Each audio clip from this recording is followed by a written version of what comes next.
टूट गया पूरे देश का सपना, पदक से चूके भारत के 2 शेर। वर्ल्ड एथलेटिक्स चैंपियनशिप के 8वें स्थान पर रहे स्टार नीरज चोपड़ा। कैरिबियाई खिलाड़ी वॉलकॉटो ने जीता गोल्ड मेडल, सचिन यादव के नाम की चर्चा।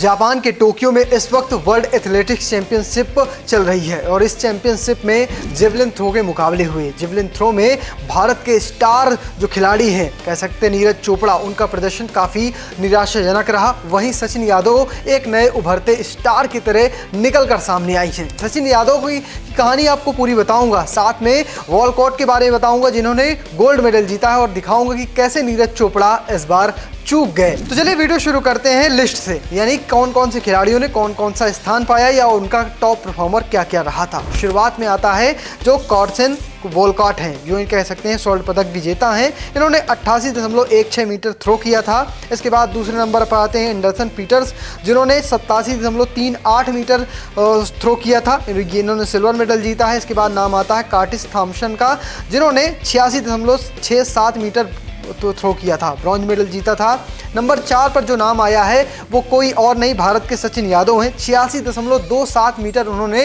थ्रो किया है। आपको बता दें कि वो नीरज चोपड़ा से भी आगे रहे, साथ में बेवर को भी पीछे कर दिया और अर्शित नदीम को भी पीछे कर दिया है। ये तो बात हो गई सचिन यादव की। नंबर 5 की बात करें तो जुलियन बेवर रहे थे, जिन्होंने 86.11 मीटर फेंका है। फिर जूलियस येगा थे, उन्होंने 85.54 मीटर फेंका है। रुमेश थरंगा पथिराने, जिन्होंने 84.38 मीटर फेंका है। आपको बता दें रुमेश श्रीलंका की खिलाड़ी हैं और एशिया की ये भी खिलाड़ी हैं, और कह सकते हैं 4 एशियाई खिलाड़ियों ने इस बार फाइनल में अपना दमखम दिखाया था। अगर बात करें नंबर 8 की तो उसमें नीरज चोपड़ा का नाम आता है। 84.03 मीटर उन्होंने फेंका था। डेविड वेगनर ने फेंका है 82.84 मीटर। वहीं अर्शद नदीम ने फेंका है 82.73 मीटर। ये लिस्ट दिखाती है कि मात्र 88.16 मीटर थ्रो फेंकने वाले खिलाड़ी ने गोल्ड मेडल जीत लिया है। लेकिन ये इतना आसान होता नहीं। इसमें लिस्ट में कई सारे ऐसे नाम हैं जिन्होंने कई बार 90 मीटर का थ्रो किया है। नीरज चोपड़ा है, अर्शद नदीम है, बेवर है, इन सब ने कमाल का प्रदर्शन दिखाया। लेकिन जब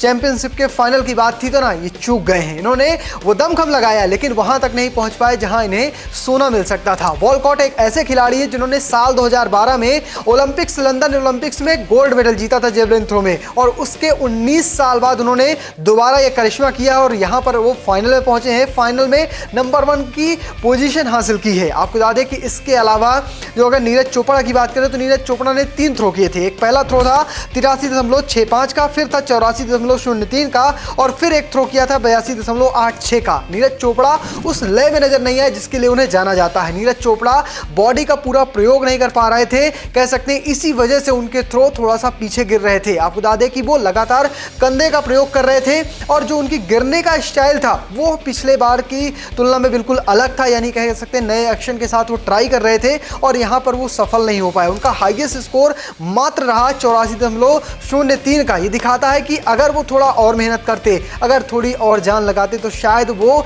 टॉप 3 में तो फिनिश कर सकते हैं। लेकिन इस बार डायमंड लीग जीतने वाला ये खिलाड़ी, 90 मीटर फेंकने वाला ये खिलाड़ी चूक गया। आपको बता दें कि टोक्यो के इसी मैदान पर नीरज चोपड़ा ने जब टोक्यो ओलंपिक हुए थे तब गोल्ड मेडल जीता था। आज उसी मैदान में उनके थ्रो उस कमाल या कहें उस लय में नहीं निकले जहां पर वो पदक जीत सके। ये तो बात हो गई नीरज चोपड़ा की। अगर बात करें पाकिस्तान के अर्शद नदीम की तो वो भी जो कह सकते हैं पेरिस ओलंपिक में हाल फिलहाल में 1 साल पहले ओलंपिक हुआ, उसमें गोल्ड मेडल जीता था, 90 मीटर का थ्रो मारा था, लेकिन यहाँ पर वो नीरज चोपड़ा को भी क्रॉस नहीं कर पाए। और उनके हाईएस्ट स्कोर की बात करें तो 82.75 है और लोएस्ट की बात करें तो 82.73 है, यानी 82 मीटर पर ही अटक गए। 83 मीटर तक नदीम नहीं पहुंच पाए और यहाँ पर उन्हें हार का सामना करना पड़ा। ये वो खिलाड़ी है जो 90 मीटर थ्रो कर सकता है, लेकिन आज दिन सही नहीं था, आज चीजें सही नहीं थी, फिटनेस पे सवाल थे और नदीम चूक गए। अब बात करते हैं सचिन यादव की। सचिन यादव एक ऐसा नाम जिसकी किसी को उम्मीद नहीं थी। सब लोग नजर बनाए थे अर्शद नदीम पर, सब ने नजर बना रखी थी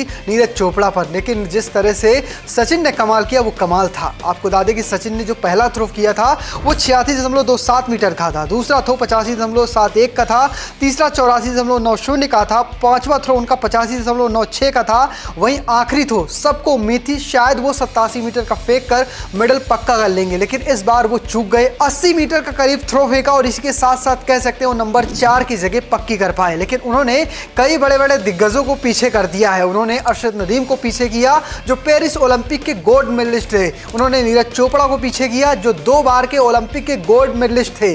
उन्होंने जूलियन वेवर को पीछे किया जिन्होंने इस साल 3 बार 90 प्लस स्कोर किया था, और येगा को पीछे किया जो विश्व चैंपियन खिलाड़ी हैं। कई सारे खिलाड़ियों को पीछे कर सचिन यादव ने कह सकते हैं रिकॉर्ड अपने नाम कर लिया है। आने वाले समय के वो स्टार माने जाने लगे हैं। लेकिन आपको सचिन यादव के बारे में कुछ खास बातें बता देता हूं। सचिन यादव कहीं और नहीं बल्कि यूपी के बागपत के रहने वाले हैं। अपनी स्कूलिंग उन्होंने बागपत से ही की है और वहां पर पढ़ाई लिखाई के बाद वो सिर्फ टेनिस बॉल क्रिकेट खेला करते थे, लेकिन उनकी जो थ्रो फेंकने की काबिलियत थी उसे देखकर उनके पड़ोस में रहने वाले कोच संदीप यादव भागे और उन्होंने उन्हें कह सकते हैं दिल्ली के जवाहरलाल नेहरू स्टेडियम लेकर आए, जहां पर उन्होंने कह सकते हैं सीखा जिवलिन थ्रो फेंकना। और कहा जा रहा है कि जब वो पहली बार बांस के जिवलिन से पहली बार थ्रो किए थे तो वो 50 मीटर प्लस था, और जब वो पहली बार वो इतना अच्छा फेंक सकते थे तो उनके कोच को लगा कि अगर इसे ट्रेन किया गया तो आने वाले समय का स्टार हो सकता है, और वो कह सकते हैं सपना अब साकार हो रहा है। एक बड़े मंच पर विश्व चैंपियन खड़े थे और उन सबके बीच वो खिलाड़ी नंबर 4 पर